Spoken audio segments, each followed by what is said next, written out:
Oh yeah. Za alternativno Valentinovo nas 14. februarja v Kinodvoru spet čaka noč erotičnega filma, kinosloga Retro Sex.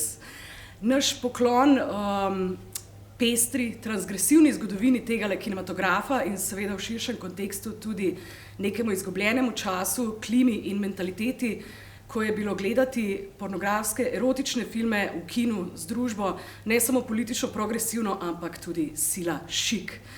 Začenjamo z remake delom italijanskega mojstra filmske subverzije in provokacije Marca Ferrerija s filmom La Grande Bouffe, Velika požrtija, tako imenovano fiziološko satiro buržoazne požrtnosti in hedonističnim monumentom, kot film opiše Luis Buñuel, s filmom, v katerem se do smrti nažirajo veliki možje evropskega filma, Marcello Mastroianni, Michel Piccoli, Ugo Tognazzi in Philippe Noiret.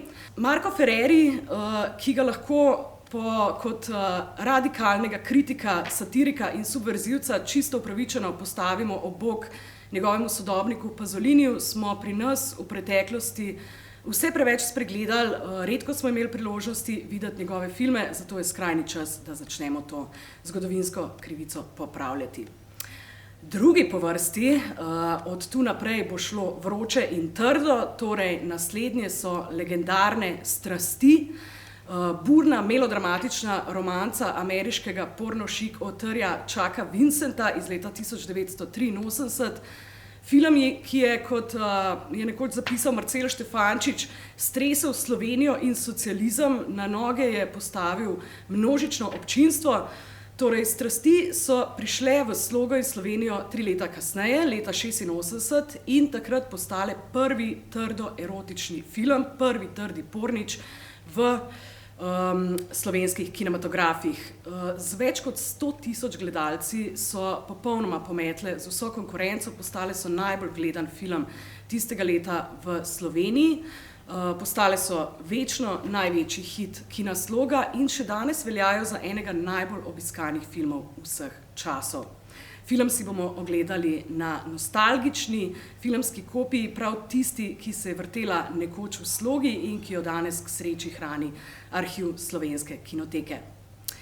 Naš zadnji izbranec, zadnji film večera pa je prebojni, pionirski prvenec in danes velika klasika gejevske erotike, film Fantje v mivki, Boys in the Sand, plesalca, koreografa in režiserja z broadwayskih odrov Wakefielda Poola.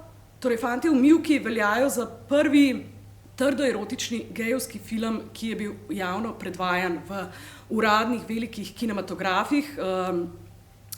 Presegel ali pa porušil je tako tiste tabuje, ki so jih v 60-ih načeli avantgardni in underground avtorji, kakršna sta recimo Kenneth Anger in Andy Warhol. V sami areni erotičnih filmov pa je končno presegel tiste male, zanikane grindhouse kine in ilegalne, podtalne, zasebne projekcije in bil predvajan, kot rečeno, v velikih, javnih, prestižnih kinodvoranah. Torej, za njegove vstopnice so se vile vrste newyorške smetane in srenje. O filmu sta poročala Variety in New York Times in moramo razumeti, da tako zgodaj v 70-ih, torej leta 1971, to ni bilo nikakor uveljavljena praksa, šlo je za velik premik in preboj. Na ta način Fantje v mivki morajo biti počelo tako imenovane porno-šik ere, počelo, torej mesto, ki navadno pripada filmu Globoko grlo, ampak ta je prišel v kino leto kasneje.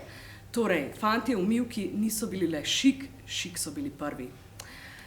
14. februarja letos, torej notorični erotični kinosloga spet obratuje in mi vas vroče vabimo, da se nam pridružite na 7. noči erotičnega filma, kinosloga Retro Sex.